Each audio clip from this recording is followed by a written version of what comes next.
السلام علیکم۔ میں اپنے یوٹیوب چینل اردو سیکھیے نورین کے ساتھ میں آپ سب کو خوش آمدید کہتی ہوں۔ آج ہم جماعت النحل کا اگلا سبق کاہلی پڑھیں گے۔ کاہلی کے تدریسی مقاصد دیکھتے ہیں۔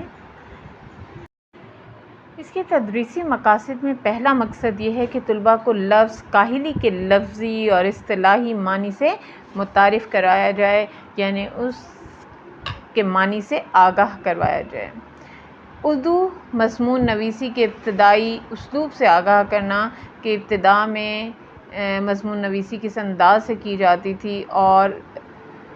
تحریر کرنے کا انداز کیسا ہوتا تھا۔ نیز سر سید احمد خان کی تحریروں میں موجود مقصدیت سے روشناس کرانا کہ سر سید احمد خان نے ہمیشہ با مقصد لکھا اور بغیر مقصد کے انہوں نے کوئی تحریر نہیں لکھی۔ تو جتنے بھی مضامین انہوں نے لکھے اور جو ادارے انہوں نے قائم کیے وہ ان کی مقصدیت کو ظاہر کرتے ہیں کہ انہوں نے با مقصد رہتے ہوئے اپنی زندگی کے مقاصد کو واضح کرتے ہوئے اور انہی پر نظر رکھتے ہوئے تمام کام کیے۔ نیز امت مسلمہ کے زوال کے ایک اہم سبب سے آگاہ کرنا کہ امت مسلمہ کے زوال کا سبب کیا تھا، اور وہ سب سے اہم سبب کاہلی تھا، جس کی وجہ سے امت مسلمہ زوال کا شکار ہو گئی۔ اب ہم شروع کرتے ہیں سبق کاہلی، جو کہ سر سید احمد خان کا تحریر کرتا ہے۔ کاہلی کا مطلب ہے بیٹا الکسی، سستی، آرام طلبی۔ یہ ایک ایسا لفظ ہے جس کے معنی سمجھنے میں لوگ غلطی کرتے ہیں۔ غلطی یعنی قصور یا خطا، کہ وہ سمجھ ہی نہیں پاتے کہ لفظ کاہلی کا اصل مقصد کیا ہے، کاہلی کہا کسے جاتا ہے، سستی یا الکسی، آرام طلبی کس شے کا نام ہے۔ تو لوگ یہ سمجھتے ہیں کہ ہاتھ پاؤں سے محنت نہ کرنا، یعنی مشقت نہ کرنا، کام کاج محنت مزدوری میں چستی نہ کرنا، اٹھنے بیٹھنے چلنے پھرنے میں سستی کرنا کاہلی ہے، مگر یہ خیال نہیں کرتے کہ دلی قوا کو بیکار چھوڑ دینا سب سے بڑی کاہلی ہے۔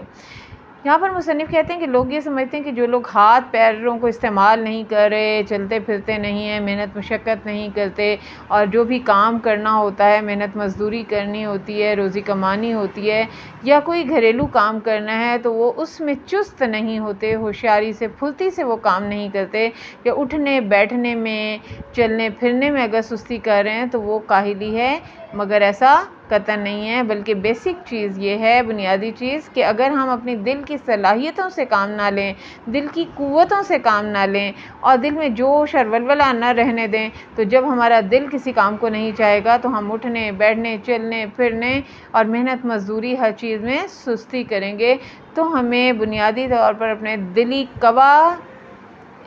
کو مضبوط رکھنا چاہیے، دل کی طاقتوں سے، دل کی قوتوں سے اور صلاحیتوں سے کام لینا چاہیے، کیونکہ اگر ہم انہیں بیکار نہیں چھوڑیں گے تو ہم کبھی کاہل نہیں ہوں گے، اور اگر دلی قوا کو بیکار چھوڑ دیں گے تو یہی سب سے بڑی کاہلی ہے۔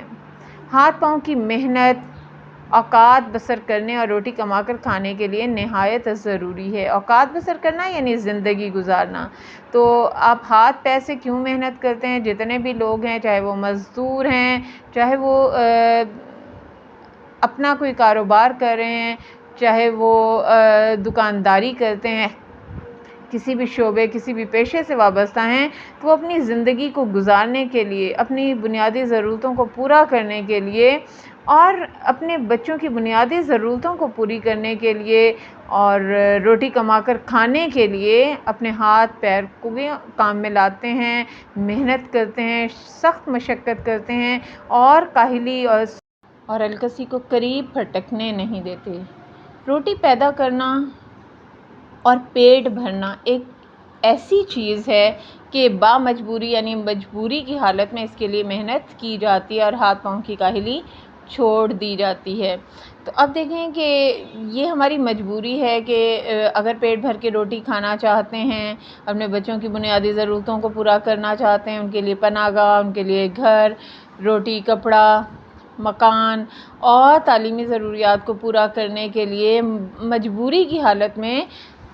بندے کو محنت کرنی پڑتی ہے، چاہے اس کی ہمت ہو یا نہ ہو، وہ کام کرنا چاہے یا نہ چاہے۔ لیکن آپ یہ دیکھیں کہ مزدور طبقہ جتنا بھی ہے وہ اپنی ان ضرورتوں کو پورا کرنے کے لیے مجبوری کی حالت میں بھی، بیماری کی حالت میں بھی مزدوری کرنے سے پیچھے نہیں ہٹتے، ہمت نہیں ہارتے۔ اور اسی لیے ہم دیکھتے ہیں کہ محنت مزدوری کرنے والے لوگ اور وہ جو کہ اپنی روزانہ محنت سے اپنی بسر اوقات کا سامان مہیا کرتے ہیں، بہت کم کاہل ہوتے ہیں۔ روزانہ محنت یعنی جو روز محنت کرتے ہیں، جیسے دکاندار ہیں، کریانہ فروش ہے، کپڑے کی دکان کرنے والا ہے، میڈیکل سٹور چلا رہے ہیں، یا کوئی بھی کاروبار کر رہے ہیں، یا اس کے علاوہ ہے جو مزدور طبقہ ہے جو ریڑھیاں لگا رہے ہیں، سڑکیں کوٹ رہے ہیں، سڑکیں تیار کر رہے ہیں، اینٹیں بنا رہے ہیں، بھٹے پہ کام کر رہے ہیں، یا محنت مزدوری کر رہے ہیں، وزن اٹھا رہے ہیں، بوریاں اٹھا کر ادھر سے ادھر رکھ رہے ہیں، یا ریلوے اسٹیشن پر ہیں لوڈنگ کا کام کر رہے ہیں، یا ایئرپورٹ پہ لوڈنگ کا کام کر رہے ہیں، تو یہ ایسے لوگ ہیں جو روزانہ محنت کرتے ہیں، تو تبھی ان کے گھر کی دال روٹی چلتی ہے، ان کے گھر میں چولہا جلتا ہے۔ اور اگر وہ ایسا نہ کریں اور کاہلی کا ثبوت دیں تو پھر ان کے گھروں میں فاقے کی نوبت آ جاتی ہے۔ اسی طرح آپ دیکھیں جتنے ریڑھیوں پر فروٹس بیچ رہے ہیں، سبزیاں بیچ رہے ہیں، وہ تمام لوگ بھی جب تک روزانہ کا روزانہ پھل نہیں بیچیں گے تو ان کا پھل خراب ہو جائے گا، ضائع ہو جائے گا، اور وہ اسے فائدہ نہیں اٹھا سکیں گے۔ اور مختلف مشروبات بیچنے والے ہیں، اسی طرح وزن اٹھا کر ایک جگہ سے دوسری جگہ لے کر جانے والے ہیں۔ تو یہ تمام مزدور طبقہ جب تک اپنی کاہلی کو نہیں چھوڑے گا اور سخت کاموں میں نہیں لگا رہے گا اور روزانہ محنت نہیں کرے گا تو اس کے لیے اور اس کے بچوں کے لیے، اہل خاندان کے لیے زندگی گزارنا مشکل ہو جائے گا۔ تو محنت کرنا اور سخت کاموں میں ہر روز لگے رہنا گویا ان کی طبیعت ثانی ہو جاتی ہے، یعنی ان کی پختہ عادت بن جاتی ہے کہ وہ بیمار ہیں، ان کا دل چاہ رہا ہے یا نہیں چاہ رہا ہے، وہ اٹھنا چاہتے ہیں یا نہیں چاہتے، لیکن محنت انہیں گھٹی کی طرح ملتی ہے اور وہ محنت کیے بغیر نہیں رہ سکتے۔ وہ ہر حال میں صبح سویرے اٹھتے ہیں، پورا دن محنت کرتے ہیں اور تب جا کر اپنے گھریلو ضروریات کو پورا کرتے ہیں۔ مگر جن لوگوں کو ان باتوں کی حاجت نہیں ہے، یعنی جن کے پاس وافر مقدار میں پیسہ ہے، جن کے آباء و اجداد ان کے لیے کھلا پیسہ چھوڑ کے گئے ہیں، عالی شان زندگی چھوڑ کے گئے ہیں، نوکر چاکر ہیں، عالی شان گھر ہیں، خوب پیسہ ہے، تو انہیں ضرورت نہیں پڑتی کہ وہ اپنے دل کی مرضی کے بغیر کوئی کام کریں، تو وہ اپنے دلی قوا کو بیکار چھوڑ کر بڑے کاہل اور بالکل حیوان صفت ہو جاتے ہیں۔ بیکار یعنی وہ اپنے اعضاء کو کام میں نہیں لاتے، اور کاہلی ان کے اندر، الکسی اور سستی، آرام طلبی ان کے اندر آ جاتی ہے، اور پھر وہ بالکل حیوان صفت ہو جاتے ہیں، یعنی حیوانوں جیسی صفات ان کے اندر آ جاتی ہیں، اور جیسے حیوان صرف اٹھتے ہیں، کھاتے ہیں، پیتے ہیں، پھر سو جاتے ہیں، وہ بھی اسی قسم کی زندگی گزارتے ہیں اور اپنے دلی قوا کو بیکار چھوڑ دیتے ہیں، ان سے کام نہیں لیتے۔ امید کرتی ہوں میری چھوٹی سی کاوش آپ سب کو پسند آئی ہوگی، اور اس طرح پڑھا کر ہم اپنے طلباء و طالبات کو سبق کے اہم نکات یاد کروا سکتے ہیں اور ان کے پڑھنے میں آسانیاں فراہم کر سکتے ہیں۔ شکریہ۔